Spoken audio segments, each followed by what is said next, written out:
I've been kicked out of the house. Can you let me stay just for tonight? What? You were kicked out? Grandpa, come live with us. Really? Are you sure? Father-in-law had been treated terribly by his son and daughter-in-law and was finally kicked out of the house. We decided to have him live with us in our family-run sushi restaurant. I'm Emma, 40 years old. My husband Ethan is 2 years older. We were high school sweethearts but separated when we started working. I thought it was over between us. But Ethan returned to our hometown a few years later and proposed, saying he wanted to be with me forever. We got married and things have been going pretty well. Our daughter Lily is in the 3rd grade and we're a close-knit family of 3. We run a sushi restaurant together, Ethan's lifelong dream. But it's not doing as well as we'd like and we're trying to figure out how to make it more successful. It's pretty good and it's not like we don't have customers. But there's nothing extraordinary about it, just very ordinary. We'd like to try advertising on trendy social media, but we just don't have the time right now. Today, we are visiting Ethan's brother and sister-in-law, and to be honest, I've never really liked them. Even now, they're acting like this when Ethan offered them some sushi we brought as a gift. Brother, I've included some new ingredients. Try it and let me know what you think.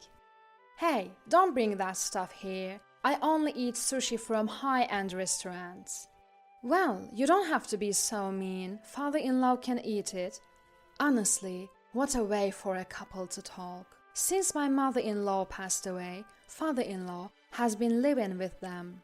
So, we visit occasionally to see father-in-law, but I've noticed that they treat him worse and worse each time. Ethan, Emma, thank you. I'll enjoy it later. I'll make some coffee now. Father-in-law, who had been playing with our daughter, came over and said, Wait, father-in-law, that's expensive coffee for guests. Don't use it on family. Dad, don't touch anything. Mia told you not to go into the kitchen. But you two, not even offering coffee when your younger brother's family has come over. We were just about to do it. Oh, be quiet. It's annoying enough having you here every day. We don't need coffee. Instead, please try the sushi. I'd love to hear what you two, with your refined tastes, think. I intervened, trying to be as gentle as possible. Emma, it must be tough running a sushi restaurant with a brother like this. You need to brush up, or you'll never be successful. Brush? No use using English words. A failing sushi restaurant must be drowning in debt and on the brink of bankruptcy. We do have debt, but we are paying it off little by little. My husband snapped back at his sister-in-law's harsh words. Ignoring my husband, she continued to me. You should have married an elite banker like me. It's sad how different the two brothers turned out. Exactly. If you'd followed my lead, you'd have a better life. A sushi restaurant from a dream since you were fishing with Dad. Both of you, stop it. Why do you keep saying such awful things? Father-in-law spoke up, unusually stern. But it seemed that my brother-in-law and his wife couldn't forgive father-in-law for defending us. I never thought they would go so far. It happened that night. The doorbell rang just after 10 p.m. when our daughter was asleep. Who could it be at this hour? I'll get it. When my husband went to the door, he exclaimed, Dad? What's going on? I rushed over when I heard his surprised voice. Oh, I'm sorry for coming at this hour. I've been kicked out of the house. I hate to ask so suddenly, but could you let me stay just for tonight? What? You were kicked out? He told us that after we left my brother-in-law's house, this had happened. Hey Dad, what was that earlier, defending Ethan and them? Well, You two were saying such terrible things. You know we're only taking care of you because we have to, right? It's a nuisance. We've been looking after you because you helped with the down payment for this condo. But isn't it enough? Yeah, we've let you live comfortably. You too felt that way. I offered to cook and clean, but you told me not to do anything. But we don't want you touching the kitchen or anything. Let's just call it quits, shall we? Why don't you go live with your beloved younger son? Yeah. We were outraged when we heard this. What is that? Unbelievable! I've been concerned about my brother and sister-in-law's attitude, but this is the worst. I felt the same way. I can't forgive them anymore. Anyway, it's late, and we have to get up early tomorrow, so let's go to bed. Father-in-law, please warm up in the shower. I'll prepare the bed in the meantime. Thank you, Emma. I'm sorry. The next morning, our daughter was surprised to see father-in-law. Grandpa, what are you doing here? Good morning, Lily. Sorry for coming so suddenly. Why? I'm happy. Let's play when I get back from school. She's been fond of father-in-law since she was a baby, and they've always been close. Mom, did something happen to Grandpa at that house? Oh, well, a little. A 9-year-old girl is sharp and understands many things. He's always bullied at that house, and it's sad. Can't he live with us? What? Grandpa, come live with us.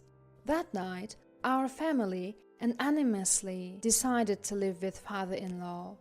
We had been worried about my brother-in-law and his wife looking down on father-in-law, but we couldn't forgive such terrible treatment. We had considered living with father-in-law before, but we were concerned about what the family would say and couldn't bring it up.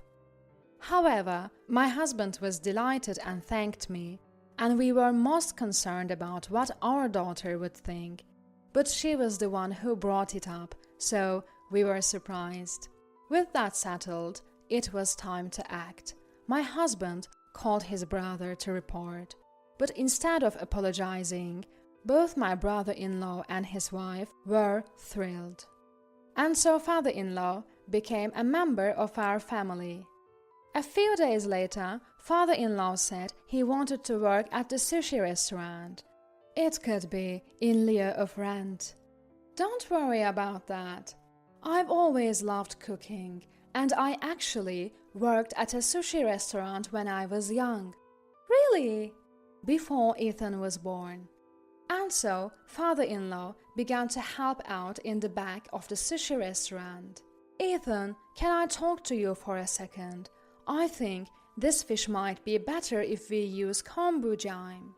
Huh? Which one? Also, could you listen to me for a moment? There are a few things I'm concerned about. Perhaps because they were father and son, father-in-law was sharing his thoughts with my husband, one after another. His advice seemed spot on, and my husband agreed to change the preparation method for some of the sushi.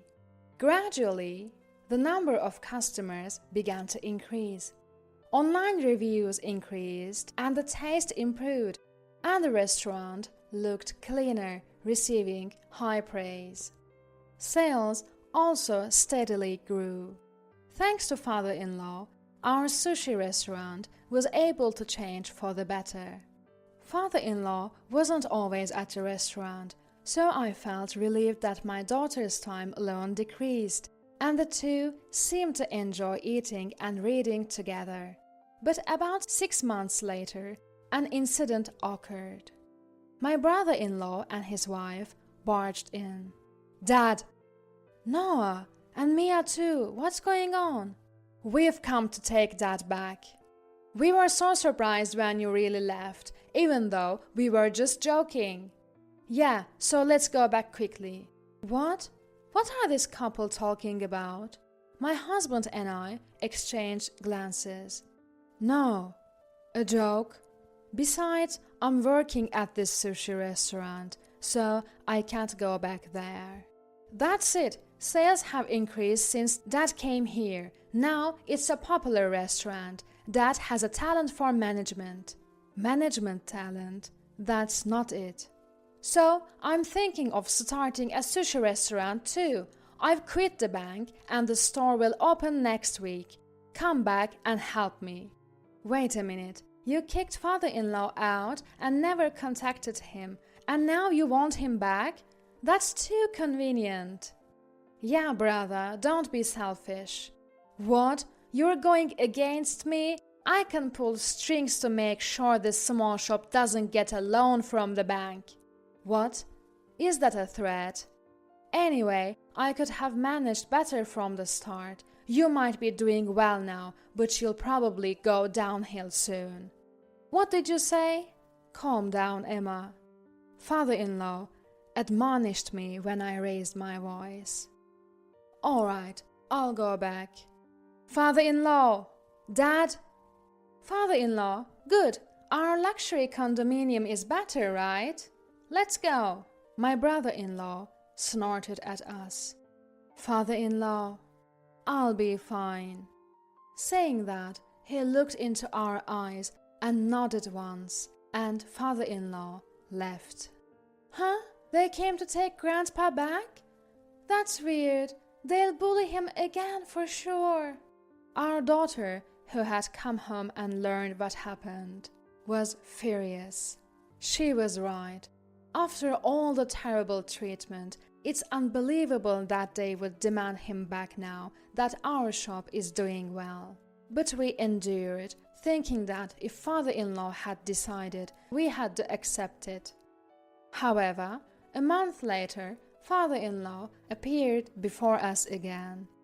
I'm back. Father-in-law, what happened? I got kicked out again. What? It's okay. I expected this. I knew it would happen. Huh? My husband and I listened to father-in-law's story. What he had been doing at my brother-in-law's place. I see. I wonder what will happen to that outrageous couple. So father-in-law began living with us again, and our daughter was overjoyed. Of course, he also returned to work at the sushi restaurant. Even after father-in-law left, we faithfully practiced his teachings, and sales didn't drop, but it was undoubtedly tough with fewer hands. However, we managed to run the shop efficiently again, and thanks to father-in-law, we could procure fresh and rare fish, and the number of customers kept increasing. Then my brother-in-law and his wife, who had heard about our success, barged in again. They had always manipulated father-in-law for their convenience and looked down on people. I couldn't forgive them anymore. Dad, what's going on here? Noah, what's the matter? What do you mean, what's the matter? Our shop's customers are decreasing while there's a line here. That's because Ethan's sushi is delicious and Emma's service is good, isn't it? We're making it just as you taught us in our shop. Did you teach us a fake recipe? I didn't teach you anything fake. Then why is there such a difference? First of all, who's making the sushi? A friend I hired. We plan to succeed in a high-end sushi restaurant together. You're not telling me that person is an amateur, are you? No way. He has a chef's license. Where did he train, and for how many years? Huh? Training? Are you underestimating sushi chefs? Just having a chef's license doesn't mean you can serve sushi to others. But with Dad's recipe, even this guy wasn't doing well until he was taught by Dad. And then he prospered. What are you talking about, brother? I trained for years to open a sushi restaurant. Even I had to study and prepare and redo things after opening, and I couldn't just serve new sushi right away. What? Also, you're advertising your shop as a high-end restaurant, right? I saw your website. Even if you could serve the same taste and sushi as us. No one would come if you charge double the price. What?